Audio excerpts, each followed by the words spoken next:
Hi.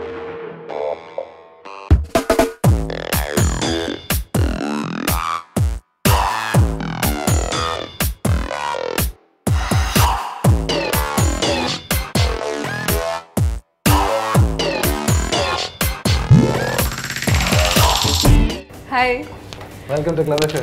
Thank you. Come. ഞാൻ FM കേൾക്കാറുണ്ട്. എന്റെ കാറിൽ നിങ്ങളുടെ FM ആണ് ഇട്ടിരിക്കുന്നത്. ഞാൻ മിയെ കാണാറുണ്ട്. So, come sit. Okay.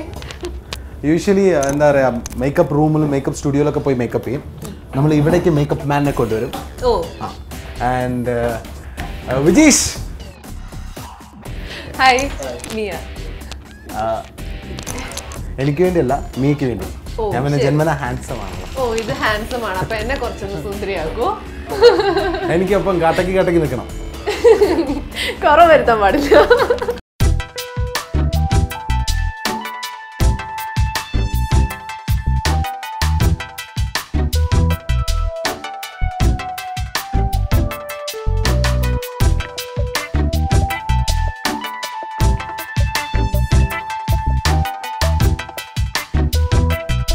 ലക്കിന് 100-ൽ എത്ര മാർക്ക് വേണം, അല്ലെങ്കിൽ എത്ര പെർസെൻറ്റേജ് ഉണ്ട്, അതേപോലെ ഹാർഡ് വർക്കിന് എത്ര പെർസെൻറ്റേജ് ഉണ്ട്, ഇങ്ങനെ തലവരയ്ക്ക് എത്ര പെർസെൻറ്റേജ്?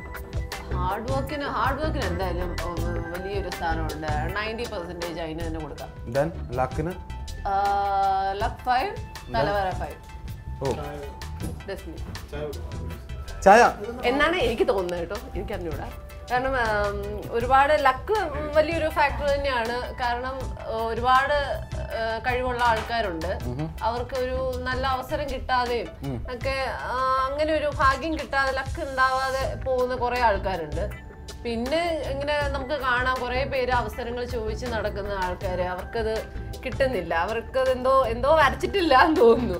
അങ്ങനെ കിട്ടാതെയൊക്കെ പോകുന്ന കുറെ ആൾക്കാരെ നമ്മൾ കാണാറുണ്ട്. അപ്പോൾ ഇത് മൂന്നും കൂടെ ഒത്തു വന്നാലേ എന്തെങ്കിലുമൊക്കെ സംഭവിക്കുള്ളൂ. Coffee has come. Okay. Madam, can I give you your coffee? Thank you.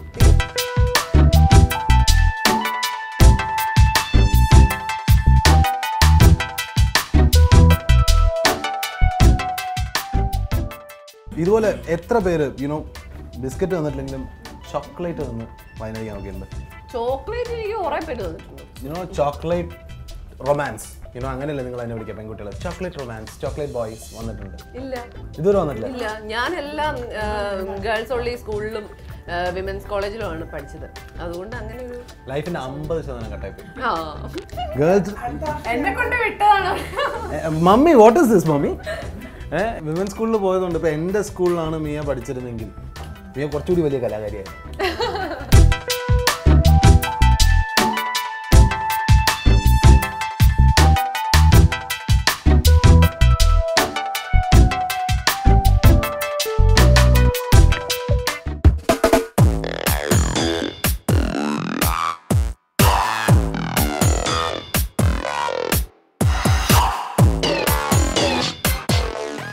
എന്തും ചോദിക്കും ഞാൻ.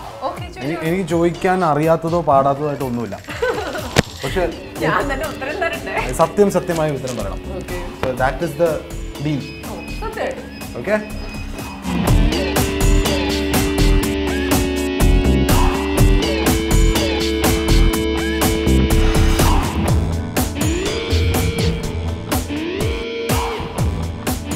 Welcome to the studio.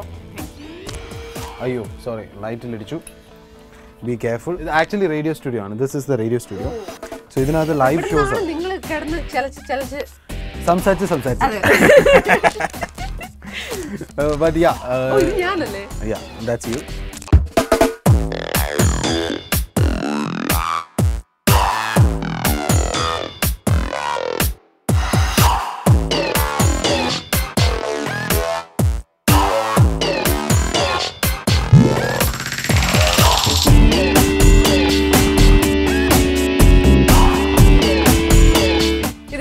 കേട്ടോ, എനിക്ക് ഗ്ലാമറിന്റെ ആവശ്യമില്ലെന്ന് പറഞ്ഞാണ്. അല്ല എന്താ അറിയോ, മിയ മേക്കപ്പ് ചെയ്ത് മിയുടെ മുന്നിൽ പിടിച്ചു വെക്കാൻ പറ്റാത്തൊരവസ്ഥ.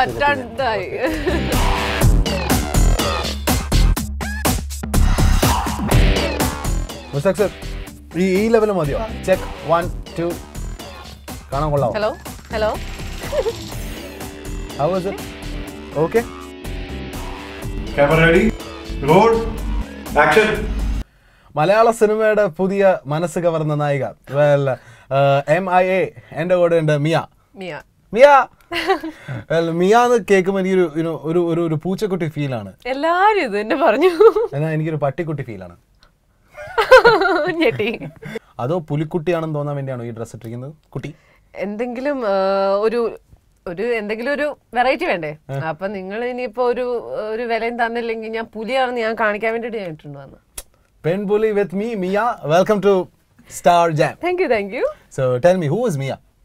മിയ ആരാണ്? ഞാൻ അല്ല come on, who is Mia? ഈ മിയനെ കുറിച്ച് അറിയാത്തവർ ഒരുപാട് പേരുണ്ടാവും. സ്ക്രീനിൽ മാത്രം കണ്ട എന്നെ പോലുള്ള സുന്ദരന്മാരായ ആൺകുട്ടികളുണ്ടാവും. സോ അവർക്കൊക്കെ ആഗ്രഹമുണ്ട്, മിയ കല്യാണം കഴിച്ച കുട്ടിയാണോ, മിയ എവിടെ നിന്നാണ്, ഏത് വീട്ടിലെയാണ്, വീട്ടിലെ അച്ഛനും അമ്മയും എങ്ങനെയാണ്, പ്രപ്പോസ് ചെയ്ത് കഴിഞ്ഞാൽ നടക്കുമോ, മിയയുടെ ബാക്ക്ഗ്രൗണ്ട് എന്താണ്, ഫിനാൻഷ്യൽ സ്റ്റേറ്റസ് എന്താണ്, എനിക്ക് ജോലി ഇല്ലെങ്കിലും മിയക്ക് ജോലി ഉണ്ടല്ലോ, എക്സെട്രാ എക്സെട്രാ. എൻ്റെ വീട് പാലയിലാണ്. ഞാൻ പഠിക്കുകയായിരുന്നു. BA ഇപ്പോൾ ഫൈനൽ സെമസ്റ്ററും കഴിഞ്ഞിട്ട് എക്സാമൊക്കെ കഴിഞ്ഞിട്ട് ഫ്രീ ആയിട്ടിരിക്കുകയാണ്. എൻ്റെ വീട്ടിൽ പപ്പ, മമ്മി, ചേച്ചിയാണുള്ളത്. പപ്പയുടെ പേര് ജോർജ്, മമ്മിയുടെ പേര് മിനി, പിന്നെ ഒരു ചേച്ചി ജിനിയാണ് ചേച്ചിയുടെ പേര്. അനിയത്തിയുടെ പേര് ജിമ്മി എന്നാണ്. And ജിമ്മി മിയ അനിയത്തി ഞാനാ ജിമ്മി. അനിയത്തിയുടെ പേര് ജിമ്മി എന്നാണ്.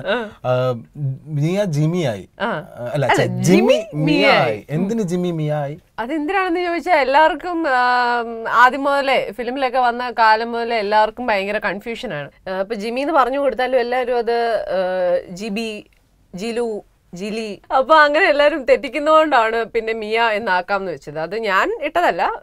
ഞാൻ നായികയായിട്ട് വന്ന പടം ചേട്ടായിസ് ആണ്. അപ്പൊ അതില് അവര് വിചാരിച്ചു എല്ലാവർക്കും ജിമ്മി എന്നുള്ളത് കൺഫ്യൂഷനാണ്. അവര് തന്നെ നായിക ആരാന്നുള്ള കാര്യം പലരോടും പറയുമ്പം എല്ലാവരും പേരിങ്ങനെ തെറ്റിച്ച് പറഞ്ഞുകൊണ്ട് അവര് തന്നെ വിചാരിച്ചു എന്നാ മാറ്റിയേക്കാം എന്ന് വിചാരിച്ചിട്ട് അങ്ങനെ അവര് ചേട്ടായിസ് ടീം എല്ലാവരും കൂടി മാറ്റിയ പേരാണ് മിയ. എന്താ മിയ എന്ന് പറഞ്ഞ? പല ലാംഗ്വേജിലും പല മീനിങ് ഉണ്ട്. അറബിയില് അതിന് ഇങ്ങനെ നമ്മളിപ്പോ പറയില്ലേ കൊള്ളാം, നമ്മളിപ്പോ എന്തെങ്കിലും കാര്യം പറഞ്ഞാൽ കൊള്ളാം ബെസ്റ്റ് എന്നൊക്കെ പറയുന്നതിന് അവര് മിയ എന്നാ പറയാ. 100% എന്നൊക്കെ ഉള്ളതിന് മിയ എന്നുള്ള വേർഡ് യൂസ് ചെയ്യാറുണ്ട്. M for dash. Marvelous. ആണോ അല്ലേ? M for marvelous. I for dash. Intelligent. Y for dash. Youthful. അത് മേക്കപ്പ് ഇട്ടിട്ടല്ലേ? അല്ലെങ്കിലും അതെ. And MIY. Now tell me A for dash. Attractive. ഇതിൽ ഏതെങ്കിലും ഒരു സ്റ്റോറിയെ കുറിച്ച് പറയണം. My love story, my kiss story, my his story. ഏത് ആദ്യം പറയണം? ഹിസ്റ്ററി. What's history? ഞാൻ പാലായി ജീവിക്കുന്നു. ഞാൻ ജനിച്ചത് ബോംബെയിലായിരുന്നു, ഡോംബിവിലി എന്ന് പറഞ്ഞ സ്ഥലത്തായിരുന്നു. പിന്നെ അവിടുന്ന് എൻ്റെ പപ്പ അവിടെ ആയിരുന്നു ജോലി ചെയ്യുന്നത്, എഞ്ചിനീയർ ആയിരുന്നു അവിടെ ഡോംബിവിലിയിൽ. അപ്പോൾ അവിടുന്ന് എനിക്കൊരു 4-4.5 വയസ്സൊക്കെ ആയപ്പോഴാണ് ഞങ്ങൾ പാലായിലേക്ക് വന്നത്. പിന്നെ പഠിച്ചു, BA കഴിഞ്ഞു, ഇങ്ങനെ പോകുന്നു. കുറച്ച് ഫിലിംസ് ഒക്കെ ആയിട്ട് ഇങ്ങനെ പോകുന്നു.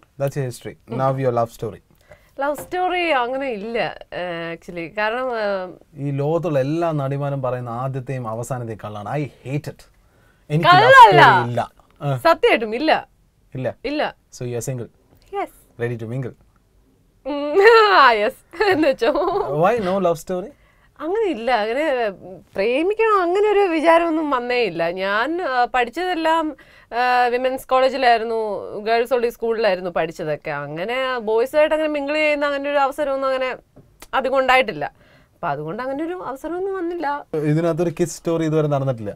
കിസ് സ്റ്റോറി ഇപ്പോ കിസ് അതിപ്പോ ആരെ വേണമെങ്കിലും ആകാലോ. ആരെ വേണമെങ്കിലും ആകാലോ. ഇപ്പൊ ഒരു കുട്ടിയാണെങ്കിൽ അതിനൊരു സ്റ്റോറി ഒന്നും ഇല്ല. എന്തുകൊണ്ട് സ്റ്റോറി ഇല്ലാത്ത? ഇതിനകത്ത് സസ്പെൻസ് ത്രില്ലർ ഒക്കെ വേണം. അത്ര വലിയ സ്റ്റോറി ഒന്നും ഇല്ല. I heard that Mia under water shoot ചെയ്തു. എത്രയോ നേരം ഇന്ത്യൻ സിനിമയിൽ ആദ്യത്തെ നീളം കൂടി അണ്ടർ വാട്ടറിൽ അഭിനയിച്ചു. വെള്ളത്തിനടിയിൽ സംതിങ്. എന്തായിരുന്നു ചോദിച്ചാൽ 8.25 സെക്കൻഡ് എന്ന പേരുള്ള ഒരു പടം ഞാൻ ചെയ്തു. അപ്പൊ അതിൽ നായികയായിട്ട് ചെയ്തു. അപ്പൊ അതിലൊരു സോങ് മൊത്തം വെള്ളത്തിന്റെ അടിയിലായിരുന്നു ചെയ്തത്. അപ്പോൾ ചില ഷോർട്സ് ഒക്കെ ഇങ്ങനെ പടങ്ങളിൽ വന്നിട്ടുണ്ട് ഇങ്ങനെ അണ്ടർ വാട്ടർ ചെയ്തത്. പക്ഷെ ഒരു സോങ് മുഴുവനും വെള്ളത്തിന്റെ അടി വരുന്നത് ഈ പടത്തിലാണ് 8.25 സെക്കൻഡിലാണ്. എന്താ ഭൂമിക്ക് വെളിയിൽ ചെയ്യാൻ പറ്റാത്ത എന്താണ് ഭൂമിക്ക് അടിയിൽ വെള്ളത്തിനുള്ളിൽ? വെള്ളത്തിനടി ആരൊന്നും അങ്ങനെ അണ്ടർ വാട്ടർ ഒരു സോങ് ആരും കണ്ടിട്ടില്ലല്ലോ. അപ്പൊ നമ്മളൊന്ന് പരീക്ഷിച്ച് നോക്കിയതാ. അല്ല, പരീക്ഷണത്തിന് അണ്ടർ വാട്ടറിൽ എന്താണ് സംഭവിക്കുന്നതെന്നാണ് ഞാൻ എന്താണ് സംഭവിക്കുന്നത് ചോദിച്ചാൽ അതൊരു ലവ് സോങ് ആയിരുന്നു. അത് ഞങ്ങള് വെള്ളത്തിന്റെ അടിയിലൊക്കെ ചെയ്തു. അത് എന്താന്ന് വെച്ചാൽ അതില് ഞാനും നായകനും കൂടെ ഉള്ളൊരു സോങ് ആണ്. അത് കാതരമാമിഴി എന്ന് പറഞ്ഞിട്ടൊരു നല്ലൊരു സോങ് ആയിരുന്നു. ചിത്രശേഷി പാടിയൊരു സോങ് ആണ്. അപ്പോൾ ആ നല്ലൊരു പാട്ട് അതിൽ വെള്ളത്തിന്റെ അടിയിൽ ചെയ്തു. അതിൽ എൻ്റെ കൂടെ ചെയ്തത് ഗോവിന്ദ് പത്മസൂര്യ ആണ്. അടയാളങ്ങളൊക്കെ ചെയ്ത പുള്ളിയാണ് എൻ്റെ കൂടെ ചെയ്തത്. അതിൽ എനിക്ക് നീന്തൽ പോലും അറിയത്തില്ലാതെയായിരുന്നു ഞാൻ സത്യത്തില് ആ പടം കമ്മിറ്റ് ചെയ്തത്. അപ്പൊ ഇതൊക്കെ സോങ്ങിന്റെ ഷൂട്ട് അടുത്ത് വരാറായപ്പോഴാണ് ഇങ്ങനെ പറയുന്നത് ഒരു ഷോട്ട് ചിലപ്പോ വെള്ളത്തിന്റെ അടിയിലായിരിക്കും, പേടിയുണ്ടോ എന്ന് ചോദിച്ചാൽ ഞാൻ പറഞ്ഞു എനിക്ക് വെള്ളം പേടിയൊന്നും ഉള്ള ആളല്ല. അപ്പൊ ഒന്ന് വെള്ളത്തിൽ ഇപ്പൊ ഇറങ്ങണം എന്ന് വെച്ചാൽ കുഴപ്പമൊന്നുമില്ല. അപ്പൊ അങ്ങനെ വെള്ളം പേടിയൊന്നും ഇല്ല എന്ന് പറഞ്ഞു. അത് കഴിഞ്ഞിട്ട് പിന്നെ ആണ് പറയുന്നത് ഒരു സോങ് മൊത്തം വെള്ളത്തിന്റെ അടിയിലാണെന്ന്. ഞാനത് വെള്ളത്തിൽ വെറുതെ ഇറങ്ങി നിന്നാൽ മതിയായിരിക്കും എന്ന് വിചാരിച്ചു. അത് കഴിഞ്ഞാൽ അവർ പറയുന്നത് മൊത്തം വെള്ളത്തിന്റെ അടിയിലാണെന്ന്. അപ്പോൾ പറഞ്ഞു അയ്യോ അതൊക്കെ ഇങ്ങനെ നിൽക്കുക, എനിക്ക് നീന്തലൊന്നും അറിയത്തില്ലെന്ന് പറഞ്ഞു. പെട്ടെന്ന് പോയി പഠിച്ചോളാൻ പറഞ്ഞു. അങ്ങനെ ഓടി പാലായിൽ അടുത്ത് തന്നെ ഒരു സ്വിമ്മിങ് അക്കാഡമി ഉണ്ട്, അവിടെ പോയി സ്വിമ്മിങ് പഠിച്ചു. എന്നിട്ട് പക്ഷെ പാട്ടിലങ്ങനെ നീന്തലിന്റെ അധികം ആവശ്യം ഉണ്ടായിരുന്നില്ല. അതിന്റെ ഒരു ബാലൻസിങ് മതിയായിരുന്നു. കുറച്ച് നമ്മള് ഡാൻസ് ഒക്കെ അതിൽ ചെയ്തിട്ടുണ്ട് വെള്ളത്തിന്റെ അടിയിൽ. വെള്ളത്തിനടിയിൽ ഡാൻസ് ചെയ്തു. നല്ല രസം ഉണ്ടാവുമല്ലോ. അത് കുറച്ച് കഷ്ടപ്പെട്ടു. കാരണം നമ്മള് ഇപ്പൊ ഇവിടെ നിന്ന് ഇങ്ങനെ കൈ ഇങ്ങനെ സ്പീഡിൽ നമുക്ക് ഇങ്ങനെ കൈ ഒന്ന് മാറ്റണമെങ്കിൽ മാറ്റാം. പക്ഷെ വെള്ളത്തിന്റെ അടിയിൽ അതിങ്ങനെ കുറച്ച് സ്ലോയിലേ നമുക്ക് പറ്റത്തുള്ളൂ. നമ്മൾ വിചാരിക്കുന്ന പോലെ അല്ല, അത് കുറച്ച് ബാലൻസിങ്ങിന്റെ ആവശ്യമുണ്ട്. അപ്പം അത് നീന്തൽ ക്ലാസ്സിന് പോയത് കൊണ്ട് കുറച്ച് കിട്ടി. അതുകൊണ്ട് അങ്ങനെ രക്ഷപ്പെട്ട് കുഴപ്പമില്ലാതെ ചെയ്തു.